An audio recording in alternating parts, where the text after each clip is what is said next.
بسم اللہ الرحمن الرحیم۔ السلام علیکم سامعین محترم، امید ہے آپ سب خیریت سے ہو گئے۔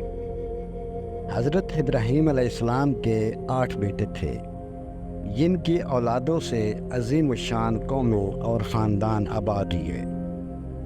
حضرت حاجرہ سلام اللہ علیہ سے حضرت اسماعیل علیہ السلام پیدا ہوئے۔ قریش حضرت اسماعیل علیہ السلام کی نسل ہے۔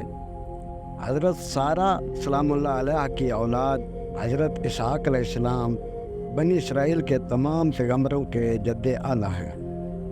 آپ کی پیدائش شام میں ہوئی۔ اس وقت حضرت ابراہیم علیہ السلام کی عمر 100 سال اور حضرت سارہ سلام اللہ علیہ کی عمر 90 سال تھی۔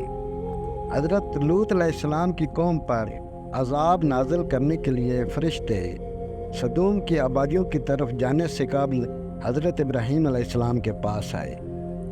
حضرت ابراہیم علیہ السلام بڑے مہمان نواز تھے۔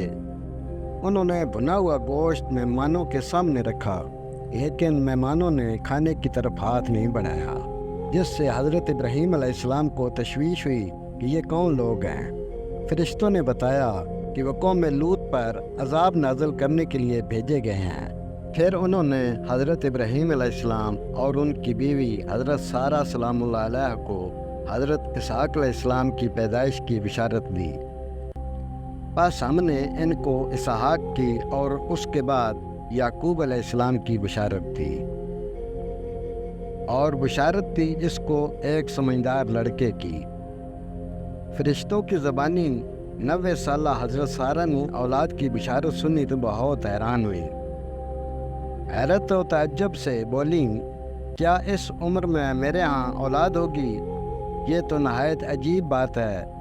فرشتوں نے کہا، وہ بولے، یوں ہی کہا تیرے رب نے، وہ جو ہے وہی ہے حکمت والا خبردار۔ جب حضرت اسحاق علیہ السلام کی عمر 40 سال ہوئی تو آپ کی شادی کر دی گئی۔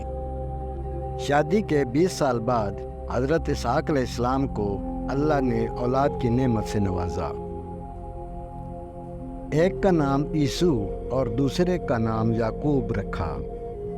عیسو کا رنگ سرخ تھا اور جسم پر بال تھے۔ ان کا لقب اودم تھا، جبکہ حضرت یعقوب علیہ السلام کا لقب اسرائیل تھا۔ جب کنعان میں 61 سالی ہوئی تو حضرت اسحاق علیہ السلام نے مصر جانے کا ارادہ کیا، مگر اللہ نے وحی کے ذریعے فلسطین کے ملک جرار ہجرت کرنے کا حکم دیا۔ حکم الہی کے موجب حضرت اسحاق علیہ السلام ملک جرار تشریف لے گئے۔ اب یہ علاقہ لبنان کہلاتا ہے۔ حضرت اسحاق علیہ السلام اللہ کے برگزیدہ بندے اور جلیل القدر پیغمبر تھے۔ آپ نے اپنے والد حضرت ابراہیم علیہ السلام کے مشن کی ترویج کا کام جاری رکھا اور قوم کو توحید اور دین حق پر قائم رہنے کی مسلسل تلقین کرتے رہے۔ آپ نے جرار میں گلابانی اور زراعت کا کام دوبارہ شروع کر دیا۔ اللہ نے آپ کو برکت دی اور آپ بہت جلد خوشحال ہو گئے۔ معاشی استحکام کے ساتھ توحید کی دعوت وہاں کے لوگوں کو پسند نہیں آئی۔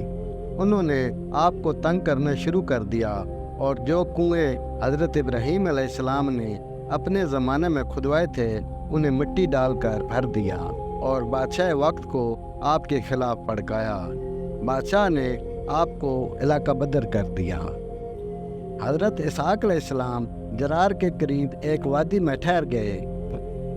اپنے والد حضرت ابراہیم علیہ السلام کے کھدوائے ہوئے کنووں کو دوبارہ کھدوایا اور کچھ نئے کنویں بھی کھدوائے۔ ایک عبادت گاہ بھی تعمیر کروائی۔ بادشاہ سیاسی اور ملکی حالات کی وجہ سے پریشانیوں میں مبتلا ہوا تو اسے اپنی غلطی کا احساس ہوا۔ بادشاہ نے حاضر ہو کر معافی مانگی اور حضرت اسحاق علیہ السلام سے درخواست کی کہ دوبارہ ملک جرار تشریف لے آئیں۔ حضرت اسحاق علیہ السلام آخر عمر میں نابینا ہو گئے تھے۔ 180 سال کی عمر میں کنعان میں آپ کا انتقال ہوا۔ مزید اچھی ویڈیوز کے لیے ہمارے چینل کو لائک کریں، سبسکرائب کریں اور شیئر کریں۔ شکریہ۔